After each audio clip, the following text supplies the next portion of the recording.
ओम शांति। 12 मई 2026 के ईश्वरीय महावाक्य सुनते हैं। मुरली के मुख्य पॉइंट शिव बाबा कहते हैं, दुनिया ने गीता की भगवान को गलत समझ लिया है। श्री कृष्ण देवता है, लेकिन ज्ञान का सागर परम पिता शिव बाबा है। गीता द्वारा स्वर्ग की स्थापना शिव बाबा ने कराई थी। इसलिए प्रदर्शनी और सेवा में यह मुख्य बात स्पष्ट करनी है कि परमात्मा और श्री कृष्ण की महिमा अलग अलग है। नेक्स्ट पॉइंट, पानी की गंगा शरीर को शुद्ध करती है, लेकिन ज्ञान गंगा आत्मा को पवित्र बनाती है। परमात्मा ही ज्ञान का सागर और पतित पावन है। कोई मनुष्य, गुरु या नदी आत्मा को सदगति नहीं दे सकती। मुक्ति और जीवन मुक्ति का दाता केवल एक शिव बाबा है। परिस्थितियां चाहे कितनी भी हिलाने वाली है, लेकिन अपनी स्वस्थिति को अचल और अडोल रखना है। तपस्वी आत्मा परिस्थिति से प्रभावित नहीं होती है माया से, बल्कि अपनी आंतरिक शक्ति से परिस्थिति को जीत लेती है। अमृत वेले नियमित रूप से उठकर एकांत में बाप को प्यार से याद करना है और योग की गहराई बढ़ानी है। और अब सुनते हैं महावाक्यों को विस्तार से। मुरली का सार, मीठे बच्चे, अभी विनाश का समय बहुत समीप है, इसलिए एक बाप से सच्ची प्रीत रखो, किसी देहधारी से नहीं। मीठे बच्चे, अभी विनाश का समय बहुत समीप है, इसलिए एक बाप से सच्ची प्रीत रखो, किसी देहधारी से नहीं। प्रश्न, जिन बच्चों की सच्ची प्रीत एक बाप से होगी, उनकी निशानियां क्या होगी? उत्तर में बाबा कहते हैं, उनका बुद्धि योग किसी भी देहधारी के तरफ जा नहीं सकता। वह आपस में एक दो के आशिक मासूक नहीं बनेंगे। दूसरा, जिनकी सच्ची प्रीत है वह सदा विजयी बनते हैं। बाबा कहते हैं, उनका बुद्धि कोई देहधारी में अटक नहीं सकता। जिनकी सच्ची प्रीत एक बाप से है, जिनकी सच्ची प्रीत है वह सदा विजयी बनते हैं।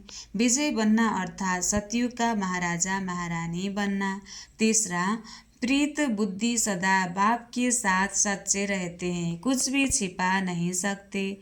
4, रोज अमृत वेले उठ प्यार से बाप को याद करेंगे। 5, दधीची ऋषि की तरह सर्विस में हड्डियाँ देंगे। 6, उनकी बुद्धि दुनियावी बातों में भटक नहीं सकती।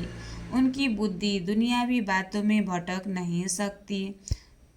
गीत, न वह हमसे जुदा होंगे। अच्छा, ओम शांति। यह ब्रह्मामुख वंशावली ब्राह्मण कुलभूषण प्रतिज्ञा करते हैं, क्योंकि उनकी प्रीति एक बाप से जुटी हुई है। तुम जानते हो यह विनाश का समय है। बाप बच्चों को समझाते हैं कि विनाश तो होना ही है। विनाश काले जिनकी प्रीत बाप के साथ होगी वही विजय पाएंगे, अर्थात सतयुग के मालिक बनेंगे। शिव बाबा ने समझाया है, विश्व का मालिक तो राजा भी बनते हैं तो प्रजा भी बनती है, परंतु पोजीशन में बहुत फर्क है। जितना बाप से प्रीत रखेंगे, याद में रहेंगे, उतना उच्च पद पाएंगे। बाबा ने समझाया है, बाप की याद से ही तुम्हारे विकर्मों का बोझा भस्म होगा। तुम लिख सकते हो कि विनाश काले विपरीत बुद्धि। यह लिखने में कोई डर नहीं, बाप ही नहीं है। यह लिखने में कोई डर की बात ही नहीं। बाप कहते हैं, मैं खुद कहता हूँ कि उनका विनाश होगा और प्रीत बुद्धि वालों की विनाश होगी। बाबा बिल्कुल क्लियर कह देते हैं, इस दुनिया में प्रीत तो कोई की भी है नहीं, तुम्हारी ही प्रीत है। बाबा कहते, बच्चे, परमात्मा और श्री कृष्ण की महिमा अलग अलग लिखो तो सिद्ध हो जाए कि गीता का भगवान कौन है। यह तो जरूरी है ना। दूसरा, बाबा समझाते हैं, ज्ञान का सागर पतित पावन परम पिता या पानी की नदियाँ, ज्ञान गंगा व पानी की गंगा, यह तो बहुत सहज है। दूसरी बात, जब प्रदर्शनी करते हो तो सबसे पहले निमंत्रण देना चाहिए। गीता पाठशाला वालों को वह तो ढेर है, उन्हों को खास निमंत्रण देना चाहिए। जो श्रीमत भगवत गीता का अभ्यास करते हैं उनको पहले निमंत्रण देना चाहिए, क्योंकि वही भूले हुए हैं और सभी को बुलाते रहते हैं। उनको बुलाना चाहिए कि अब आकर जज करो, फिर जो समझ में आए सो करना। तो मनुष्य भी समझे यह गीता वालों को बुलाते हैं, शायद इन्हों का गीता पर ही प्रचार है। गीता से ही स्वर्ग की स्थापना हुई है। गीता की बहुत महिमा है, परंतु भक्ति मार्ग की गीता नहीं।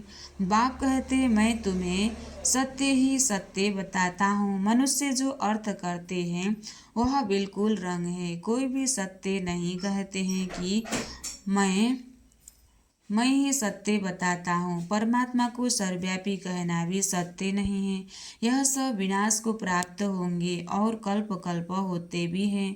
तुमको पहले पहले मुख्य बात यह समझानी है। बाबा कहते हैं यूरोपवासी यादवों की है विनाश काले विपरीत बुद्धि। विनाश के लिए अच्छी रीति तैयारियां कर रहे हैं, परंतु पत्थर बुद्धि समझ नहीं सकते हैं। तुम भी पत्थर बुद्धि थे, अब पारस बुद्धि बनना है। पारस बुद्धि थे, फिर पत्थर बुद्धि कैसे बने हैं? यह भी वंडर है ना। बाप को कहा ही जाता है नॉलेजफुल मर्सीफुल।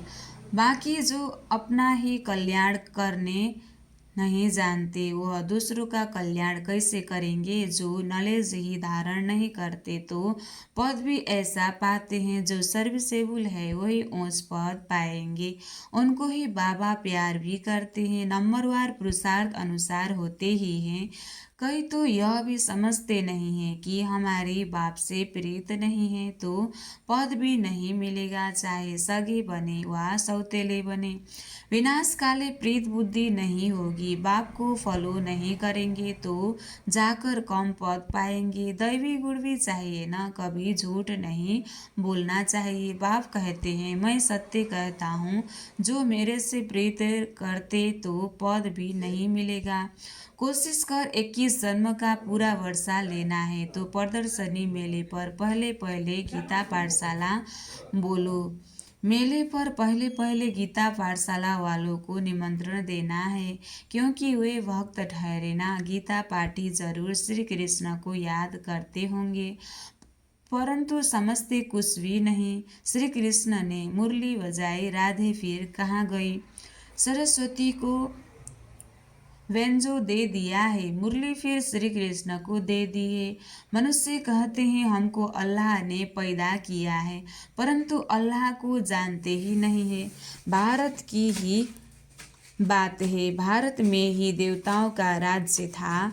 उन्हों के चित्र मंदिरों में पूजे जाते हैं। बाकी किंग्स आदि के स्टैचू तो बाहर लगा देते हैं, जिस पर पंछी आदि कीचड़ा डालते रहते हैं। लक्ष्मी नारायण राधे कृष्ण आदि को कितना फर्स्ट क्लास जगह पर बैठाते हैं। उन्हों को महाराजा महारानी कहते हैं। किंग अंग्रेजी अक्षर है। कितना लाखों रुपया खर्च कर मंदिर बनाते हैं, क्योंकि वह महाराजा पवित्र थे। यथा राजा रानी तथा प्रजा सब पूज्य है। तुम भी पूज्य फिर पुजारी बनते हो तो पहली बात है बाप को याद करो। बाप को याद करने का अभ्यास करने से धारणा होगी एक के साथ प्रीत नहीं है तो फिर और के साथ लग जाती है। ऐसी ऐसी बच्चियां हैं जो एक दो को इतना प्यार करती है जो शिव बाबा को भी इतना नहीं करती। शिव बाबा कहते हैं तुमको बुद्धि योग मेरे साथ लगाना है या एक दो में आशिक मासूक बन जाना है, फिर मेरे को बिल्कुल भी भूल जाते हैं।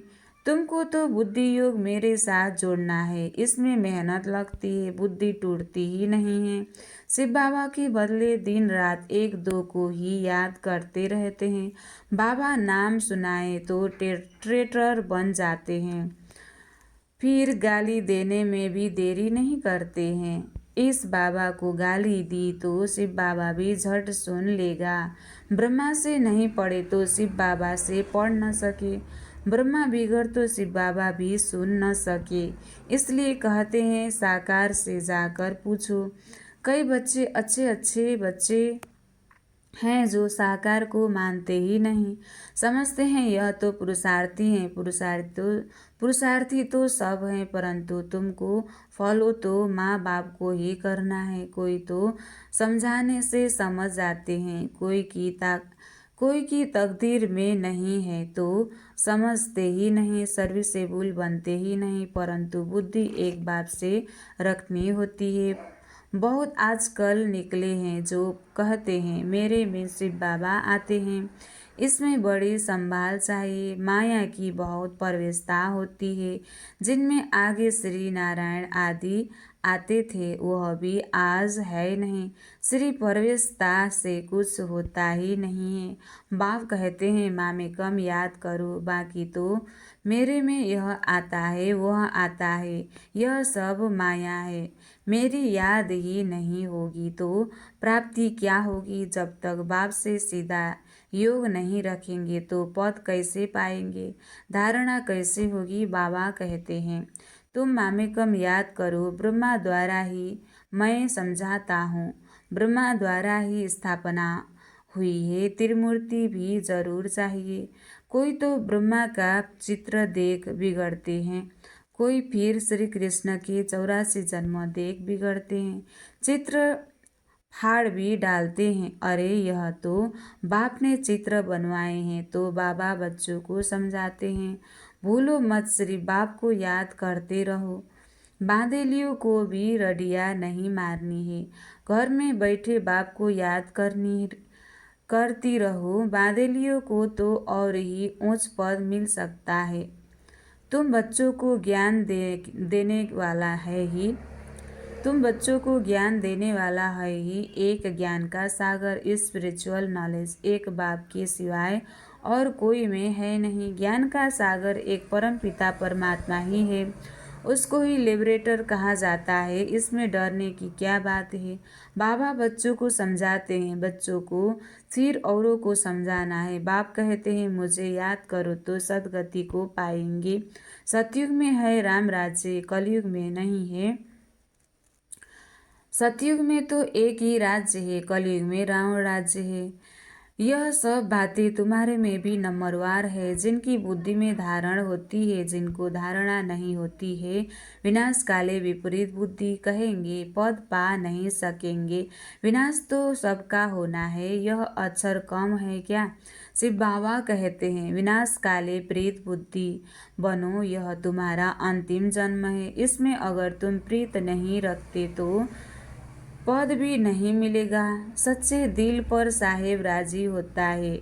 दधीची ऋषि मिसाल सेवा में हड्डियां देनी है। कभी कोई पर गरजारी बैठती है तो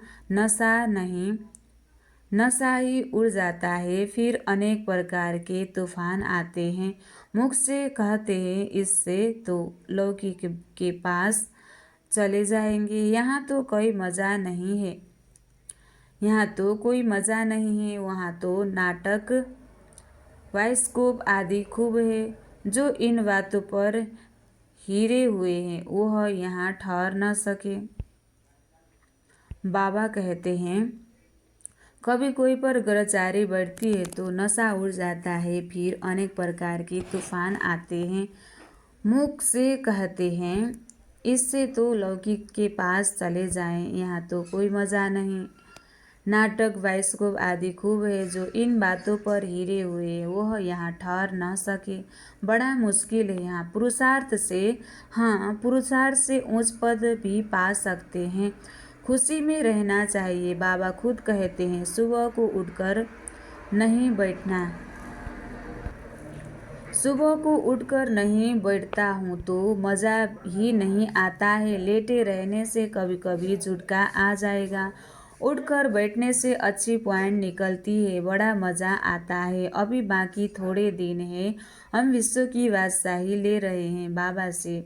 यह बैठ याद करेंगे तो भी खुशी का पारा चढ़े। सुबह को चिंतन चलना है, चिंतन चलता है तो दिन को भी खुशी रहती है। अगर खुशी नहीं रहती है तो जरूर बाप से प्रीत बुद्धि नहीं है। अमृत वेले एकांत अच्छी होती है। जितना बाप को याद करेंगे उतना खुशी का पारा चढ़ेगा। इस पढ़ाई में ग्रहचारी बैठती है क्योंकि बाबा को भूलते हैं। बाबा से वर्षा लेना है तो मनसा वाचा कर्मणा सर्विस करनी है। इस सर्विस में ही यह अंतिम जन्म व्यतीत करना है। अगर और दुनियावी बातों में लग गए तो फिर यह सर्विस कब करेंगे? कल कल करते मर जाएंगे। बाप आए ही हैं स्वर्ग में ले जाने के लिए। यहाँ तो लड़ाई में कितने मरते हैं, कितनों को दुख होता होगा। वहाँ तो लड़ाई आदि होगी नहीं। यह सब पिछाड़ी के हैं, सब खत्म होने हैं। निधन के ऐसे मरेंगे, धनी के जो होंगे वह राज्य भाग्य पाएंगे। प्रदर्शनी में भी समझाना है कि हम अपनी कमाई से, अपने ही तन मन धन से अपना राज्य स्थापन कर रहे हैं। हम भीख नहीं मांगते हैं, जरूर ही नहीं है। हम भीख नहीं मांगते हैं, जरूरत ही नहीं। ढेर भाई बहन इकट्ठे होकर राजधानी स्थापन करते हैं।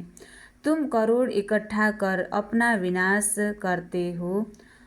हम पाई इकट्ठा कर विश्व का मालिक बनते हैं। कितनी वंडरफुल बात है। अच्छा, मीठे मीठे सिखलदे बच्चों प्रति माता पिता बाप दादा का याद प्यार और गुड मॉर्निंग। रूहानी बाप की रूहानी बच्चों को नमस्ते। हम रूहानी बच्चों की भी रूहानी बाप दादा को दिल से याद प्यार और गुड मॉर्निंग। नमस्ते बाप दादा, नमस्ते नमस्ते नमस्ते। धारणा के लिए मुख्य सार। धारणा 1 नंबर, अमृत वेले एकांत में बैठ बाप को प्यार से याद करना है। अमृत वेले एकांत में बैठ बाप को प्यार से याद करना है। दुनियावी बातों को छोड़ ईश्वरीय सेवा में लग जाना है। दुनियावी बातों को, व्यर्थ बातों को छोड़ ईश्वरीय सेवा में लगना है। दूसरा, बाप से सच्ची दिल रखनी है। बाप से सच्ची दिल रखनी है। आपस में एक दो के आशिक मासूक नहीं बनना है। प्रीत एक बाप से जोड़नी है। प्रीत एक बाप से जोड़नी है, देहधारियों से नहीं। आज बाबा ने वरदान दिया है, सर्व शक्तियों की संपत्ति से संपन्न बनदाता बनने वाले विधाता वरदाता भव। सर्व शक्तियों की संपत्ति से संपन्न बनदाता बनने वाले विधाता वरदाता भव। विस्तार। जो बच्चे सर्व शक्तियों के संपत्तिवान हैं वही संपन्न और संपूर्ण स्थिति के समीपता का अनुभव करते हैं। जो बच्चे सर्व शक्तियों के संपत्तिवान है, सर्व शक्तियों के संपत्तिवान है वही संपन्न और संपूर्ण स्थिति के समीपता का अनुभव करते हैं। उनमें कोई भी भक्तपन के व भिखारीपन के संस्कार इमर्ज नहीं होते। बाप की मदद चाहिए, आशीर्वाद चाहिए, सहयोग चाहिए, शक्ति चाहिए। यह चाहिए शब्द दाता विधाता वरदाता बच्चों के आगे सौंपता ही नहीं। वे तो विश्व की हर आत्मा को कुछ न कुछ दाता व वरदाता, कुछ न कुछ दान व वरदान देने वाले होते हैं। स्लोगन। हर आत्मा को कोई न कोई प्राप्ति कराने वाले वचन ही सत वचन है। हर आत्मा को कोई न कोई प्राप्ति कराने वाले वचन ही सत्य वचन है। अव्यक्त इशारे। सदा अचल अडोल एकरस स्थिति का अनुभव करो। कितना भी कोई हिलावे लेकिन आप अचल रहो। अचल रहो। परिस्थिति श्रेष्ठ है या स्वस्थिति श्रेष्ठ है। माया हिलाए पर आप न हिलो। कभी परिस्थिति वार तो नहीं कर लेती है। सोचो कि ये परिस्थिति पावरफुल है या पर स्वस्थिति पावरफुल है तो इस स्मृति से कमजोर से शक्तिशाली बन जाएंगे। जैसे आप तपस्वी एकरस स्थिति में एकाग्र होते हो तो हठ योगी फिर एक टांग पर खड़े हो जाते हैं। तो कहाँ एकरस स्थिति और कहाँ एक टांग पर स्थित रहना, फर्क हो गया ना। अच्छा, ओम शांति।